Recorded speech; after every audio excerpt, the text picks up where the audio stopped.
PSC tips and ട്രിക്സിലേക്ക് ഏവർക്കും സ്വാഗതം. ഇന്നത്തെ ക്ലാസ്സിലൂടെ നമ്മൾ നോക്കാനായിട്ട് പോകുന്നത് വരുന്ന യൂണിവേഴ്സിറ്റി LGS മെയിൻസ് പരീക്ഷയ്ക്ക് തയ്യാറെടുക്കുന്നവർക്കായിട്ട് തിരഞ്ഞെടുത്ത ഏറ്റവും പ്രധാനപ്പെട്ട കണക്കിലെ ചോദ്യങ്ങളും അതിൻ്റെ എക്സ്പ്ലനേഷനും കൂടിയാണ് കേട്ടോ. അപ്പോൾ നമ്മൾ GK ക്വസ്റ്റ്യൻസും റിലേറ്റഡ് ഫാക്ട്സും ഒരുപാട് ക്ലാസ്സുകൾ ചെയ്തിട്ടുണ്ട്. അപ്പോൾ എല്ലാവർക്കും യൂസ്ഫുൾ ആയി എന്ന് പറഞ്ഞു. മാത്സിൻ്റെ ക്ലാസ് വേണമെന്ന് ഒരുപാട് പേര് കമൻറ്റ് ചെയ്ത് ചോദിച്ചിട്ടുണ്ടായിരുന്നു. അപ്പോൾ ഇന്ന് നമ്മൾ എടുത്തിട്ടുള്ളത് ഏറ്റവും പ്രധാനപ്പെട്ട കണക്കിലെ ചോദ്യങ്ങളാണ്. അതെങ്ങനെ എളുപ്പത്തിൽ ചെയ്യാം എന്നുള്ളതിൻ്റെ എക്സ്പ്ലനേഷനും കൂടെ ചേർത്തിട്ടാണ് കേട്ടോ. അപ്പോൾ ഈ ഒരു വീഡിയോ മുഴുവനായിട്ടും കാണാം, നോട്ട്സ് തയ്യാറാക്കിയിട്ട് പഠിക്കുക. ഇതിന് മുൻപ് ചെയ്തിട്ടുള്ള ക്ലാസ്സുകൾ കാണാത്തവരുണ്ടെങ്കിൽ കണ്ടു നോക്കുക. അപ്പോൾ ഇത് യൂണിവേഴ്സിറ്റി LGS മെയിൻസിന് മാത്രമല്ല, വരാനിരിക്കുന്ന എല്ലാ പരീക്ഷകൾക്കും ഇമ്പോർട്ടൻ്റ് ആയിട്ടുള്ള ഭാഗം തന്നെയാണ് മാത്സിലെ ക്വസ്റ്റ്യൻസ് എന്ന് പറയുന്നത്. സോ എല്ലാവരും കാണാം. കൂടാതെ നമ്മൾ ഉച്ചയ്ക്ക് 1 മണിക്ക് PSCയുടെ ഹോട്ട് ടോപ്പിക്സിൻ്റെ ക്ലാസ് ചെയ്യുന്നുണ്ട്. അതും വരുന്ന എല്ലാ പരീക്ഷകൾക്കും ഹെൽപ്ഫുൾ ആവുന്ന ക്ലാസ്സുകൾ തന്നെയാണ്. അതും എല്ലാവരും കാണാനായിട്ട് ശ്രമിക്കുക. പിന്നെ രാത്രി 8 മണിക്ക് എല്ലാ ദിവസവും രാത്രി 8 മണിക്ക് മോക്ക് ടെസ്റ്റ് ഉണ്ട്. മുൻവർഷ ചോദ്യങ്ങൾ മോക്ക് ടെസ്റ്റ് രൂപത്തിൽ നിങ്ങൾക്ക് അറ്റൻഡ് ചെയ്യാൻ വേണ്ടി പറ്റും. അപ്പോൾ അതെല്ലാവരും ഫോളോ ചെയ്യാനായിട്ട് ശ്രമിക്കുക. കാലത്ത് 6 മണിക്ക് എല്ലാ ദിവസവും നമ്മൾ കറണ്ട് അഫയേഴ്സിൻ്റെ ക്ലാസ്സുകൾ അപ്ലോഡ് ചെയ്യുന്നുണ്ട് വരുന്ന എല്ലാ പരീക്ഷകൾക്കും വേണ്ടിയിട്ട്. അപ്പോൾ മാക്സിമം എല്ലാ വീഡിയോസും കണ്ട് പ്രയോജനപ്പെടുത്തുക. നമ്മുടെ ടെലിഗ്രാമിൽ ജോയിൻ ചെയ്യാത്തവരുണ്ടെങ്കിൽ ജോയിൻ ചെയ്യുക. താഴെ കമൻറ്റ് ബോക്സിൽ ഫസ്റ്റ് കമൻ്റ് ആയിട്ട് ടെലിഗ്രാമിൻ്റെ ലിങ്ക് കൊടുത്തിട്ടുണ്ട്. പിന്നെ വീഡിയോസൊക്കെ ഇഷ്ടമാവുകയാണെങ്കിൽ ഒന്ന് ലൈക്ക് ചെയ്യുക. അതുപോലെ നിങ്ങളുടെ സജഷൻസ് ഒക്കെ താഴെ കമൻറ്റ് അറിയിക്കുക. മാക്സിമം ഫ്രണ്ട്സിനൊക്കെ ഒന്ന് ഷെയർ ചെയ്ത് കൊടുക്കാനും കൂടെ ശ്രമിക്കുക. ഓക്കെ, അപ്പോൾ നമുക്ക് കണക്കിലെ ചോദ്യങ്ങൾ നോക്കാം. ഓക്കെ, അപ്പോൾ നോക്കുക. ആദ്യത്തെ ചോദ്യം, ഒരു അധിവർഷത്തിൽ 53 ചൊവ്വയോ 53 ബുധനോ ഉണ്ടാകാനുള്ള സാധ്യത എത്രയാണ്? എന്താണ് ചോദിച്ചിരിക്കുന്നത്? ഒരു അധിവർഷത്തിൽ 53 ചൊവ്വയോ 53 ബുധനോ ഉണ്ടാവാനുള്ള സാധ്യതയാണ് നമ്മളോട് ചോദിച്ചിരിക്കുന്നത്. അപ്പോൾ ഈ ഒരു ചോദ്യം ചെയ്യണമെന്നുണ്ടെങ്കിൽ നിങ്ങൾക്കൊരു നിയമം അറിഞ്ഞിരിക്കണം. എന്താണ് ആ നിയമം എന്ന് വെച്ച് കഴിഞ്ഞാൽ, ഒരു അധിവർഷം എടുത്തു കഴിഞ്ഞാൽ അതിലാദ്യം വരുന്ന 2 ദിവസം, അതായത് ജനുവരി 1, ജനുവരി 2 എന്ന് പറയുന്ന വരുന്ന ദിവസങ്ങൾ, ഇപ്പം ജനുവരി 1 തിങ്കളാണെങ്കിൽ ജനുവരി 2 എന്തായിരിക്കും? ചൊവ്വ. അപ്പോൾ ഈ 1ഉം 2ഉം ദിവസങ്ങൾ 53 തവണ വരും എന്നത് ഓർത്തിരിക്കുക. 53 തവണ വരും. ഓക്കെ, ഒരു അധിവർഷത്തിൽ തുടങ്ങുന്ന ജനുവരി 1, ജനുവരി 2 ഇങ്ങനെ 2 ദിവസങ്ങൾ 53 തവണ വരും. ബാക്കി എല്ലാ ദിവസങ്ങളും എത്രയായിരിക്കും? 52 ദിവസമായിരിക്കും. ഇനി ഇതൊരു സാധാരണ വർഷമാണ് എന്നുണ്ടെങ്കിൽ ജനുവരി 1 മാത്രം എത്ര തവണ വരും? 53 തവണ വരും. ഓക്കെ, ഈ ഒരു റൂൾ അറിഞ്ഞെങ്കിൽ മാത്രമാണ് ഈ ഒരു ചോദ്യം നമുക്ക് ചെയ്യാനായിട്ട് പറ്റത്തുള്ളൂ. അപ്പോൾ ഒരു അധിവർഷം എടുത്തു കഴിഞ്ഞാൽ അവിടെ 2 ദിവസം, ജനുവരി 1ഉം 2ഉം 53 തവണ, ആ ദിവസങ്ങൾ 53 തവണ റിപ്പീറ്റ് ചെയ്ത് വരും. ഒരു സാധാരണ വർഷമാണെങ്കിൽ ജനുവരി 1 മാത്രം 53 തവണ വരും. ഈ ഒരു കാര്യം മനസ്സിലായല്ലോ? ഇത് നിങ്ങൾ നോട്ട് ചെയ്ത് വെക്കുക, അറിയാത്തവരുണ്ട് എന്നുണ്ടെങ്കിൽ. ഓക്കെ, അപ്പം അങ്ങനെയാണെങ്കിൽ നമുക്കിവിടെ എന്താ തന്നിരിക്കുന്നത്? ഒരു അധിവർഷത്തിൽ 53 ചൊവ്വയോ 53 ബുധനോ ഉണ്ടാവാനുള്ള സാധ്യത. അപ്പോൾ ഒരു അധിവർഷമാണ്. അങ്ങനെയാണെങ്കിൽ ഇപ്പോൾ ജനുവരി 1ഉം 2ഉം 53 തവണ വരാം എന്ന് പറഞ്ഞു അല്ലേ? അപ്പോൾ അത് ഏതൊക്കെ ദിവസങ്ങളായിരിക്കാം? നമുക്കൊന്ന് ജസ്റ്റ് എഴുതാം. ഞായർ വരാം, ഞായറും തിങ്കളും അല്ലേ? ജനുവരി 1 ഞായറാണെങ്കിൽ 2 എന്തായിരിക്കും? തിങ്കളായിരിക്കും. അപ്പം ഞായറും തിങ്കളും വരാം. ഇനി തിങ്കളും ചൊവ്വയും വരാം അല്ലേ? തിങ്കളും ചൊവ്വയും വരാം. ദെൻ ചൊവ്വയും ബുധനും വരാം അല്ലേ? ചൊവ്വയും ബുധനും വരാം. പിന്നെ ബുധനും വ്യാഴവും വരാം. വ്യാഴവും വെള്ളിയും വരാം അല്ലേ? വ്യാഴവും വെള്ളിയും വരാം. ദെൻ വെള്ളിയും ശനിയും വരാം. ശനിയും ഞായറും വരാം. ഇങ്ങനെ വരാലോ? ഇങ്ങനെ എത്ര സാധ്യതകളുണ്ട്? 1, 2, 3, 4, 5, 6, 7 സാധ്യതകൾ നമ്മുടെ മുന്നിലുണ്ട്. ജനുവരി 1 ഞായറായാൽ ജനുവരി 2 തിങ്കൾ. അപ്പം ഞായറും തിങ്കളും നമുക്ക് 53 തവണ വരാനുള്ള ചാൻസ് ഉണ്ട്. തിങ്കളും ചൊവ്വയും 53 തവണ വരാനുള്ള ചാൻസ് ഉണ്ട്. ചൊവ്വയും ബുധനും വരാനുള്ള ചാൻസ് ഉണ്ട്. ബുധനും വ്യാഴവും വരാനുള്ള ചാൻസ് ഉണ്ട്. വ്യാഴവും വെള്ളിയും വരാനുള്ള ചാൻസ് ഉണ്ട്. വെള്ളിയും ശനിയും വരാനുള്ള ചാൻസ് ഉണ്ട്. ശനിയും ഞായറും വരാനുള്ള ചാൻസ് ഉണ്ട്. അപ്പം സാധ്യതകൾ എന്ന് പറയുന്നത് 7 ഉണ്ട്. ഓക്കെ, അപ്പോൾ ടോട്ടലായിട്ട് 7 സാധ്യതകൾ നമ്മുടെ മുന്നിലുണ്ട്. അത് ഞാൻ എഴുതി വെച്ചു. ഇനി നമ്മളോട് ചോദിച്ചിരിക്കുന്നത് എന്താ? ഒരു അധിവർഷത്തിൽ 53 ചൊവ്വയോ, ചൊവ്വയോ. 53 ബുധനോ. അപ്പൊ ചൊവ്വയാവാം, ബുധനാവാം, ചൊവ്വയും ബുധനും ആവാം അല്ലെ. ചൊവ്വയോ ബുധനോ ഏതെങ്കിലും ഒന്നുണ്ടായാൽ മതി എന്നുള്ളതേ ഉള്ളൂ. അപ്പൊ 53 ചൊവ്വയോ 53 ബുധനോ ഉണ്ടാവാനുള്ള സാധ്യത ഇവിടെ നോക്കൂ. ആദ്യത്തേത് ഞായറും തിങ്കളോ ആണ്, അത് വരത്തില്ല. അടുത്തത് തിങ്കളും ചൊവ്വയും, അവിടെ ചൊവ്വയുണ്ട്, അപ്പൊ ചൊവ്വയാവാനുള്ള ചാൻസ് നമുക്ക് എടുക്കാം അല്ലെ. അടുത്തത് നോക്കിക്കേ, ചൊവ്വയും ബുധനും ആണ്. അപ്പൊ നമുക്ക് ചൊവ്വയോ ബുധനോ ഉണ്ടാവാനുള്ള സാധ്യതയെ ചോദിച്ചിട്ടുള്ളൂ. അപ്പൊ രണ്ടും ഉണ്ടെങ്കിൽ നമുക്ക് എന്ത് ചെയ്യാം, അതും എടുക്കാം. അടുത്തത് ബുധനും വ്യാഴവുമാണ്. അപ്പൊ അവിടെ ബുധനുണ്ട്, ചൊവ്വയോ ബുധനോ ഉണ്ടാവാനുള്ള സാധ്യതയാണ്. അപ്പൊ ഇവിടെ ബുധൻ ഉള്ളത് കൊണ്ട് നമുക്ക് അതും എടുക്കാം. ബാക്കി വ്യാഴം വെള്ളിയിൽ വരില്ല, വെള്ളിയും ശനിയും വരില്ല, ശനിയും ഞായറും വരില്ല. അപ്പൊ ചൊവ്വയോ ബുധനോ ഉണ്ടാവാനുള്ള ചാൻസ് എത്രയാ, 3 അല്ലേ, 3. അപ്പൊ ഈ 3 എന്ന് പറയുന്നത് ഞാനിവിടെ എഴുതി. അപ്പൊ 3 സാധ്യതകളുണ്ട്. എത്രയിൽ, ടോട്ടൽ എത്രയുണ്ട് സാധ്യതകൾ, 7. അപ്പൊ 7 സാധ്യതകളിൽ 3 സാധ്യതയാണ് ഉള്ളത് അല്ലെ. 53 ചൊവ്വയോ 53 ബുധനോ ഉണ്ടാവാനുള്ള സാധ്യത, അതായത് നമ്മൾ പ്രോബബിലിറ്റി ആണ് പറയുന്നത്. അപ്പൊ പ്രോബബിലിറ്റി എന്ന് പറയുന്നത് എങ്ങനെയാണ് നമ്മൾ കണ്ടുപിടിക്കുക, favourable value divided by total value ആണ്. ഫേവറബിൾ വാല്യൂ എന്ന് പറഞ്ഞു കഴിഞ്ഞാൽ നമുക്ക് കണ്ടുപിടിക്കേണ്ട വാല്യൂ, അത് ഡിവൈഡഡ് ബൈ ടോട്ടൽ വാല്യൂ. നമുക്ക് കണ്ടുപിടിക്കേണ്ടത് നമ്മൾ കണ്ടുപിടിച്ചു 3 ആണ്, ഡിവൈഡഡ് ബൈ ടോട്ടൽ വാല്യൂ എന്ന് പറയുന്നത് എത്രയാ, 7 അല്ലെ. 7 സാധ്യതകളാണ് ആകെയുള്ളത്. അതിൽ 3 സാധ്യതയാണ് നമുക്ക് ചൊവ്വയോ ബുധനോ ഉണ്ടാവാനുള്ള സാധ്യത. അപ്പൊ നമ്മുടെ ആൻസർ എത്രയാ, 3/7. അപ്പൊ നമ്മുടെ ഓപ്ഷൻ സി ആണ് ആൻസർ ആയിട്ട് വരുന്നത്. ഓക്കെ ആണല്ലോ. അപ്പൊ ആദ്യം പറഞ്ഞ ആ ഒരു റൂൾ അറിഞ്ഞെങ്കിൽ മാത്രമേ ഈ ഒരു പ്രോബ്ലം ചെയ്യാൻ പറ്റത്തുള്ളൂ. അപ്പൊ അത് ഓർത്തിരിക്കുക. ഒരു അധിവർഷം എടുത്തു കഴിഞ്ഞാൽ ആദ്യം വരുന്ന 2 ദിവസം ജനുവരി 1ഉം 2ഉം 53 തവണ വരും. സാധാരണ വർഷമാണെങ്കിൽ ജനുവരി 1 53 തവണ വരും. ഓക്കെ ആണല്ലോ, റൂള് മനസ്സിലായില്ലേ. അപ്പൊ നമ്മുടെ ആൻസർ ഓപ്ഷൻ സി 3/7 ആണ് കേട്ടോ. അടുത്ത ചോദ്യം നോക്കാം. ABC എന്നത് ഒരു 3 അക്ക സംഖ്യയാണ് എങ്കിൽ ABC CBAയെ താഴെ തന്നിരിക്കുന്നവയിൽ ഏത് സംഖ്യ കൊണ്ടാണ് നിശേഷം ഹരിക്കാൻ കഴിയാത്തത്. ടൈപ്പിങ്ങിൽ ചെറിയൊരു മിസ്റ്റേക്ക് വന്നതാണ് കേട്ടോ. ഓക്കെ, നോക്കുക. അപ്പോൾ ഏത് സംഖ്യ കൊണ്ടാണ് നിശേഷം ഹരിക്കാൻ കഴിയാത്തത് എന്നാണ് ചോദിച്ചിരിക്കുന്നത്. അപ്പോൾ നമുക്ക് തന്നിരിക്കുന്ന കാര്യം ഒന്ന് എഴുതാം അല്ലേ. ABC minus CBA. ABC എന്ന് പറയുന്നത് ഒരു 3 അക്ക സംഖ്യയാണെന്ന് തന്നിട്ടുണ്ട്. ABC minus CBA. ABC minus CBA എന്നാണ് പറഞ്ഞിരിക്കുന്നത് അല്ലേ. അപ്പോൾ അതിൽ ഈ ABC മൈനസ് CBAയെ താഴെ തന്നിരിക്കുന്നതിൽ ഏത് സംഖ്യ കൊണ്ടാണ് നിശേഷം ഹരിക്കാൻ പറ്റാത്തത്. അപ്പോൾ നമുക്ക് ഈ ABC എന്ന് പറയുന്ന സംഖ്യ എങ്ങനെ എഴുതാം. ഇതൊരു 3 അക്ക സംഖ്യയാണ്. അപ്പോൾ ഈ C എന്ന് പറയുന്നത് ഒറ്റയുടെ സ്ഥാനത്തുള്ളതാണ് അല്ലേ. B എന്ന് പറയുന്നത് 10ന്റെ സ്ഥാനത്തെ സംഖ്യ, A എന്ന് പറയുന്നത് 100ന്റെ സ്ഥാനത്ത്. ഇവിടെയും അതുപോലെ A എന്ന് പറയുന്നത് ഒറ്റയുടെ സ്ഥാനം, B എന്ന് പറയുന്നത് 10ന്റെ സ്ഥാനം, C എന്ന് പറയുന്നത് 100ന്റെ സ്ഥാനം നമുക്കറിയാലോ. അപ്പോൾ ഇതിനെ നമുക്ക് എങ്ങനെ എഴുതാം, 100A. A എന്ന് പറയുന്നത് എന്താണ്, 100A. 100A പ്ലസ് B എന്ന് പറയുന്നത് 10B പ്ലസ് C അല്ലേ. ഒരു C എന്ന് പറഞ്ഞാൽ C മൈനസ് ബ്രാക്കറ്റ് ഇട്ടിട്ട് ഇവിടെ എത്രയാ, 100C plus 10B plus A. ഇങ്ങനെ നമുക്ക് എഴുതിക്കൂടെ അല്ലേ.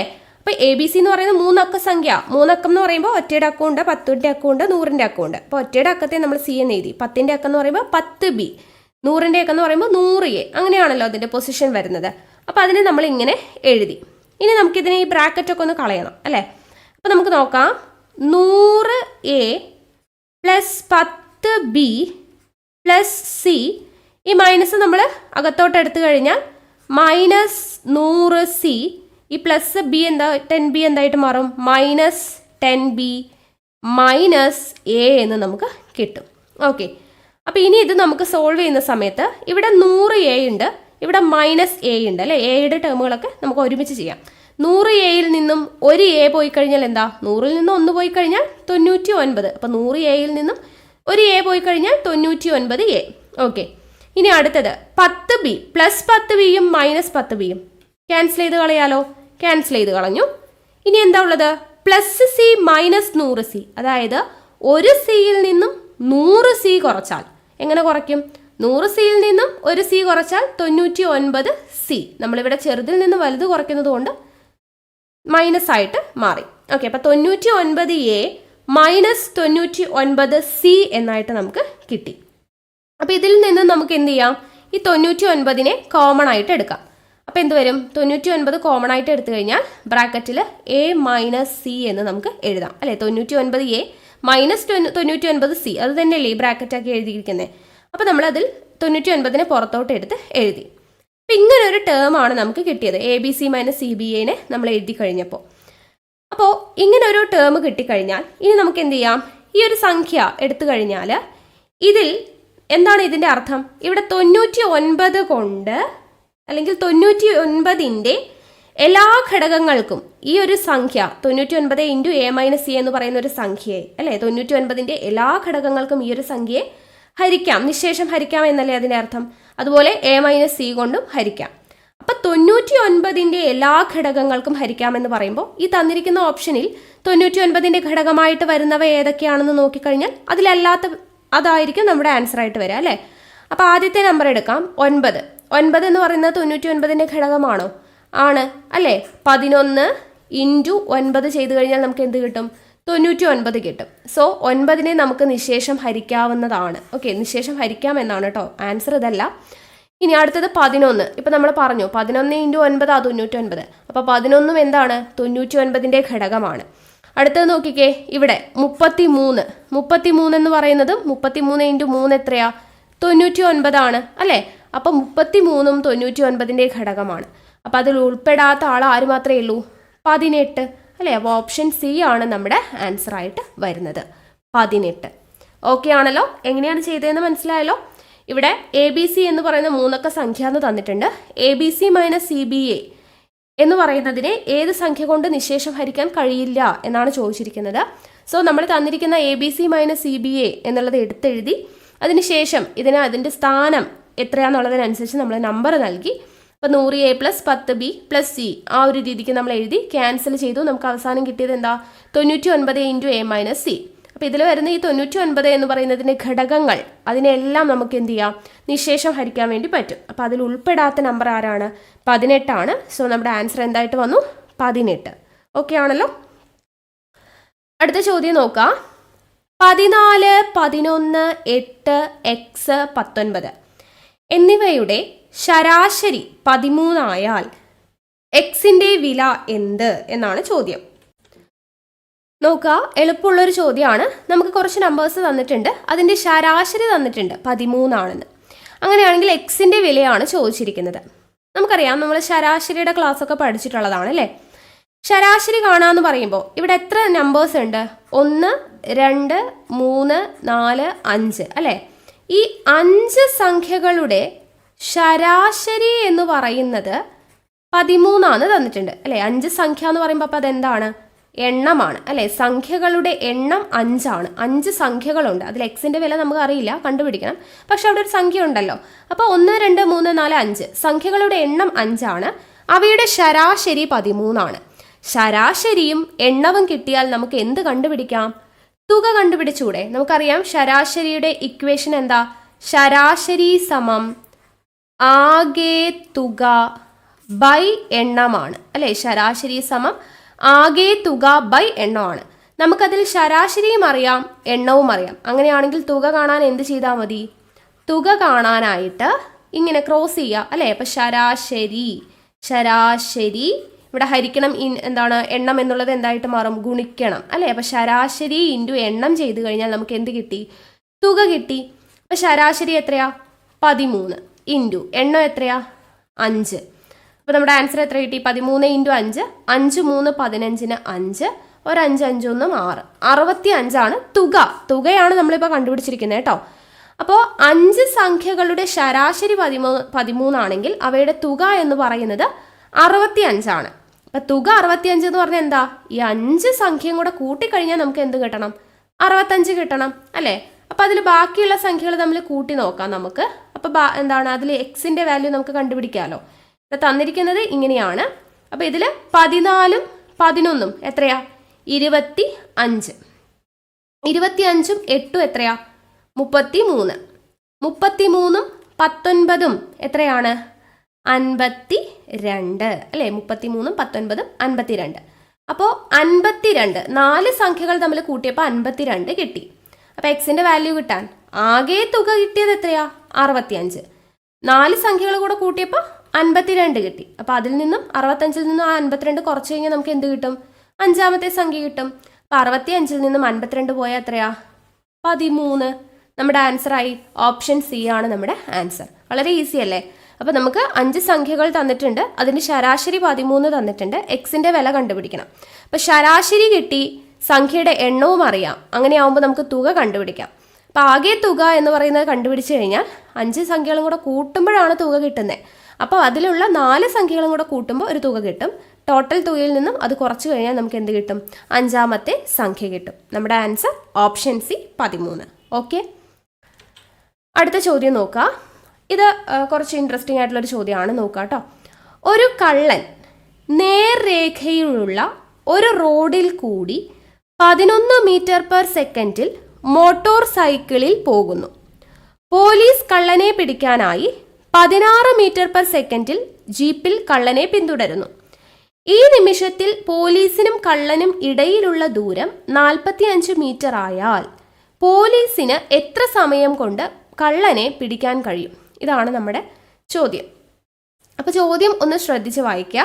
ഇനി ഇത് ചെയ്യാനായിട്ട് വളരെ ഈസി ആയിട്ടുള്ളൊരു കാര്യമാണ്. എന്താണ് ഇവിടെ ചെയ്യേണ്ടത്? നമുക്ക് സമയമാണ് കണ്ടുപിടിക്കേണ്ടത്. എത്ര സമയം കൊണ്ട് കള്ളനെ പിടിക്കാൻ കഴിയുമെന്നാണ് ചോദിച്ചിരിക്കുന്നത്. അപ്പോൾ സമയം അല്ലേ, ടൈം കാണുവാനുള്ള ഇക്വേഷൻ എന്താണ്? ഡിസ്റ്റൻസ് ബൈ സ്പീഡാണ് അല്ലേ. ഡിസ്റ്റൻസ് ബൈ സ്പീഡ് ചെയ്താൽ നമുക്ക് എന്ത് കിട്ടും? സമയം കിട്ടും. ഇവിടെ നമുക്ക് ഡിസ്റ്റൻസ് അറിയാലോ. ഡിസ്റ്റൻസ് എത്രയാ? 45 മീറ്റർ അല്ലേ. കള്ളനും പോലീസിനും ഇടയിലുള്ള ദൂരം 45 മീറ്റർ എന്ന് നമുക്ക് തന്നിട്ടുണ്ട്. സോ ഡിസ്റ്റൻസ് എന്ന് പറയുന്നത് 45 metre divided by speed. Speed ഇവിടെ 2 സ്പീഡ് ഉണ്ട് അല്ലേ. ഇവിടെ 16 മീറ്റർ പെർ സെക്കൻഡും ഉണ്ട്, 11 മീറ്റർ പെർ സെക്കൻഡും ഉണ്ട്. ഇങ്ങനെ 2 സ്പീഡ് നമുക്ക് തന്നിട്ടുണ്ട് എങ്കിൽ, ഒരു പ്രോബ്ലത്തിൽ 2 സ്പീഡ് തന്നിട്ടുണ്ടെങ്കിൽ നമ്മൾ അവിടെ എടുക്കേണ്ടത് എന്താണ്? റിലേറ്റീവ് സ്പീഡാണ് എടുക്കേണ്ടത്. റിലേറ്റീവ് സ്പീഡ് അഥവാ ആപേക്ഷിക വേഗത എന്ന് പറയും. റിലേറ്റീവ് സ്പീഡ് അഥവാ ആപേക്ഷിക വേഗതയാണ് നമ്മളിവിടെ കൺസിഡർ ചെയ്യേണ്ടത്. അപ്പോൾ റിലേറ്റീവ് സ്പീഡ് എങ്ങനെയാണ് നമ്മൾ കൺസിഡർ ചെയ്യുന്നത്? 16 മീറ്റർ പെർ സെക്കൻഡ് ഉണ്ട്, 11 മീറ്റർ പെർ സെക്കൻഡും ഉണ്ട്. ഇനി ഇതിൻ്റെ ഡയറക്ഷൻ നോക്കുക. ഒരേ ഡയറക്ഷനിലാണോ ഈ വേഗത വരുന്നത്, ഡിഫറെൻറ്റ് ഡയറക്ഷനിലാണോ എന്നുള്ളത്. ഇവിടെ ഒരു കള്ളൻ നേർരേഖയിലുള്ള ഒരു റോഡിൽ കൂടി 11 മീറ്റർ പെർ സെക്കൻഡ് മോട്ടോർ സൈക്കിളിൽ പോകുന്നു. പോലീസ് കള്ളനെ പിടിക്കാനായിട്ട് 16 മീറ്റർ പെർ സെക്കൻഡിൽ ജീപ്പിൽ കള്ളനെ പിന്തുടരുന്നു.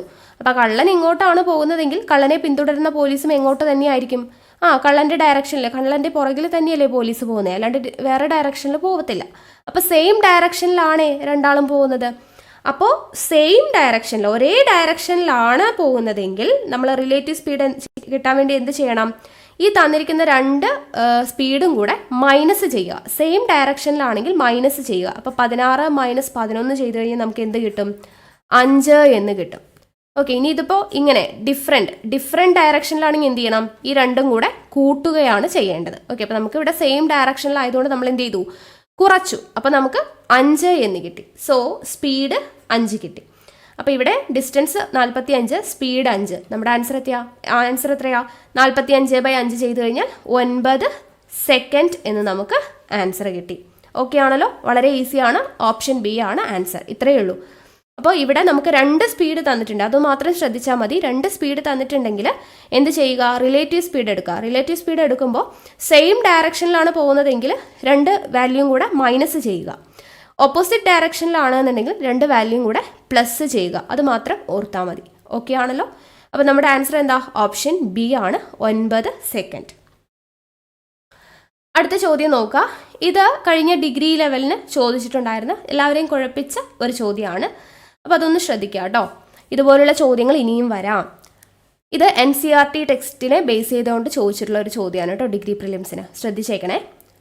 ഒരു തേയില കച്ചവടക്കാരി 2 ഇനം തേയിലകൾ, 2 ഇനമാണ് കേട്ടോ, 2 ഇനം തേയിലകൾ 5:4 അനുപാതത്തിൽ യോജിപ്പിച്ചു.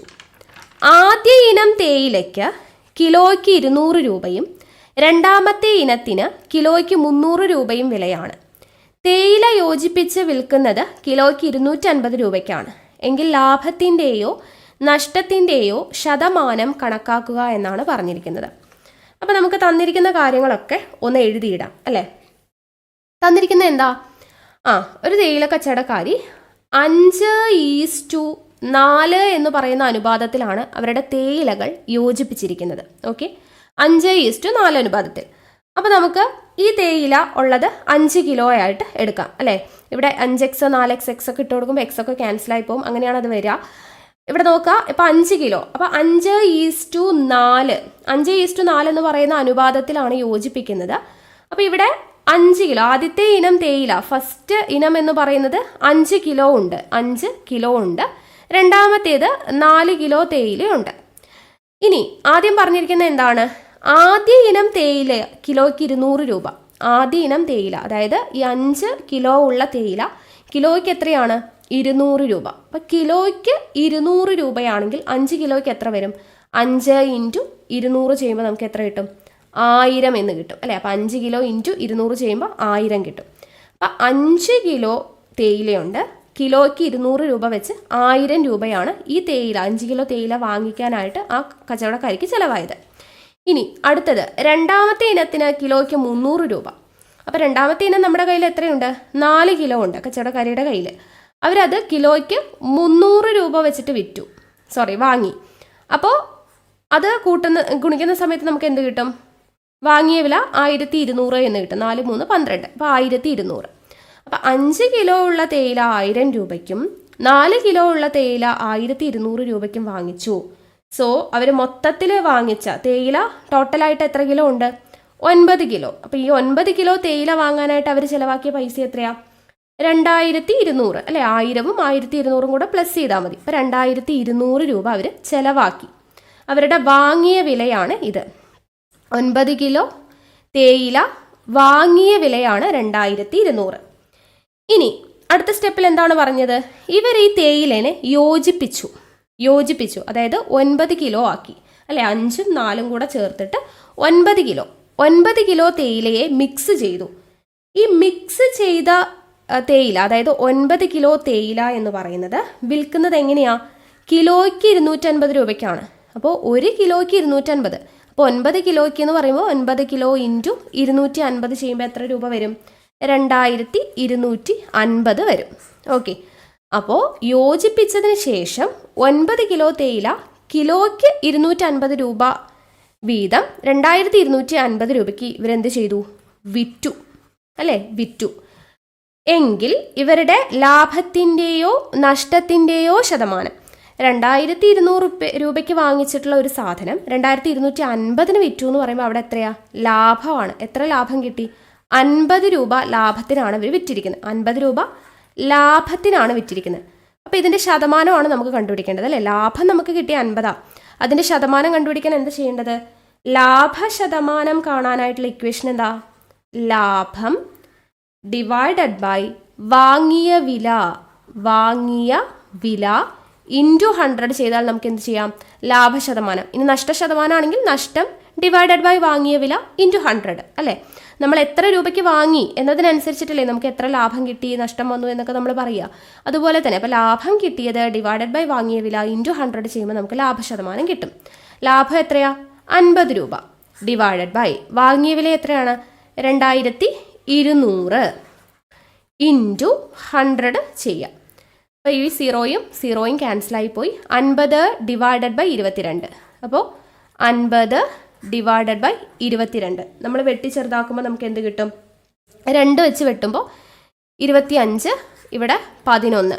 25 ഡിവൈഡഡ് ബൈ 11. അപ്പോൾ നമുക്കൊന്ന് ജസ്റ്റ് ഹരിച്ച് നോക്കാം അല്ലേ. 25 ഡിവൈഡഡ് ബൈ 11, ഇവിടെ 2 11 22 വരും. അപ്പോൾ ഇവിടെ ഫസ്റ്റ് സ്റ്റാർട്ടിങ് 2 മനസ്സിലായി. അപ്പോൾ ഈ പറയുന്ന 5 പോയിൻ്റൊക്കെ നമുക്ക് വെട്ടിക്കളയാം. 2 വരുന്ന ഏതോ ഒന്നാണ്. ഇനി നഷ്ടമാണോ ലാഭമാണോ എന്നുള്ളത് നമുക്ക് ഓൾറെഡി അറിഞ്ഞു, ലാഭമാണ്. സോ 2ൽ തുടങ്ങുന്ന ലാഭം എന്ന് പറയുന്ന ഓപ്ഷനാണ് നമ്മുടെ ആൻസർ അല്ലേ. ബാക്കി ഹരിക്കേണ്ട ആവശ്യമില്ല. ഇല്ലെങ്കിൽ നമുക്ക് എന്ത് ചെയ്യാം, ഹരിച്ച് നോക്കാം അല്ലേ. 5ൽ നിന്ന് 2 പോയി കഴിഞ്ഞാൽ 3 ഇവിടെ 0, ദെൻ ഇവിടെ പോവില്ല. അപ്പോൾ ഇവിടെ എന്ത് ചെയ്തു, ഒരു പോയിന്റ് ഇട്ടു, ഇവിടെ 0 ഇട്ടു. ദെൻ അടുത്തത് എന്താണ്, വീണ്ടും 2 × 11 22. ഇവിടെ 10ൽ നിന്ന് 2 പോയി കഴിഞ്ഞാൽ 8, ഇവിടെ 0, വീണ്ടും പോകത്തില്ല. അപ്പോൾ 0 ഇട്ടു, 7 × 11 77, പിന്നെ അങ്ങനെ പോകും. അപ്പോൾ 2.27 എന്നുള്ളത് കിട്ടിയല്ലോ. അപ്പോൾ നമ്മുടെ ആൻസർ എത്രയാ? 2.27% ലാഭമാണ്. ലാഭം. ഓക്കെ ആണല്ലോ. അപ്പോൾ ഒന്ന് ശ്രദ്ധിച്ചു കഴിഞ്ഞാൽ പെട്ടെന്ന് ചെയ്യാൻ പറ്റുന്ന ഒരു പ്രോബ്ലമാണ്. നോക്കുക, ആദ്യം ഒന്നുകൂടെ പറയാം. എങ്ങനെയാണ്? ആദ്യം ഒരു കച്ചവടക്കാരി 2 ഇനം തേയിലകൾ 5:4 എന്ന് പറയുന്ന അനുപാതത്തിൽ യോജിപ്പിച്ചു. അപ്പോൾ 5:4, അത് 5 കിലോയും 4 കിലോയുമായിട്ട് നമ്മൾ എടുത്തു. അതിൽ ആദ്യത്തേത് 1 കിലോയ്ക്ക് 200, അപ്പോൾ 5 കിലോയ്ക്ക് എന്ന് പറയുമ്പോൾ 1000 രൂപ.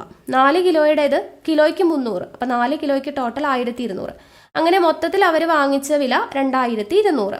ഇനി അത് മിക്സ് ചെയ്തപ്പോൾ 5ഉം 4ഉം കൂടെ 9 കിലോ തേയിലയായി.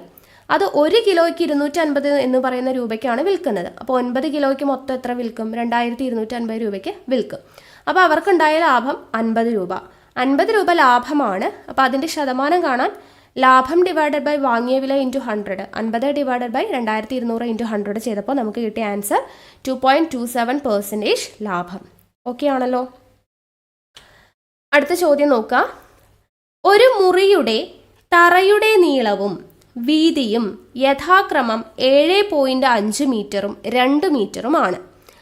1/16 ചതുരശ്ര മീറ്റർ ഉള്ള 40 ടൈൽസ് ഉപയോഗിച്ച് തറ ഭാഗികമായും മൂടി ടൈൽസ് ഇല്ലാത്തതും ഉള്ളതുമായ തറയുടെ അനുപാതം എത്രയാണ്? ഇതാണ് ചോദ്യം. അപ്പോൾ നമുക്ക് പറഞ്ഞിരിക്കുന്ന കാര്യം ജസ്റ്റ് ഒന്ന് വരയ്ക്കാം. ഒരു മുറിയുടെ തറയുടെ നീളവും വീതിയും. നീളം വീതി എന്ന് പറയുമ്പോൾ തന്നെ നമുക്കറിയാം അതൊരു സ്ക്വയർ ആണ്. ഓക്കെ, അപ്പോൾ തറയുടെ നീളവും വീതിയും. നീളം എത്രയാണ് തന്നിരിക്കുന്നത്? 7.5 മീറ്റർ. വീതി 2 മീറ്റർ. അപ്പോൾ നീളവും വീതിയും തന്നിട്ടുണ്ട്. ഇനി ഇവിടെ എന്താണ് ചെയ്യുന്നത്? ടൈൽ ഇടുവാണ് അല്ലേ? ടൈലിന് ഒരു ടൈലിൻ്റെ 1/16 ചതുരശ്ര മീറ്റർ എന്ന് പറഞ്ഞു കഴിഞ്ഞാൽ ഒരു ടൈലിൻ്റെ വിസ്തീർണമാണ് പറയുന്നത് അല്ലേ? വിസ്തീർണം. അപ്പോൾ നമുക്ക് ഈ നീളവും വീതിയും വെച്ച് നമുക്ക് എന്ത് ചെയ്യാം? ആദ്യം ചതുരത്തിൻ്റെ വിസ്തീർണം കാണാം അല്ലേ?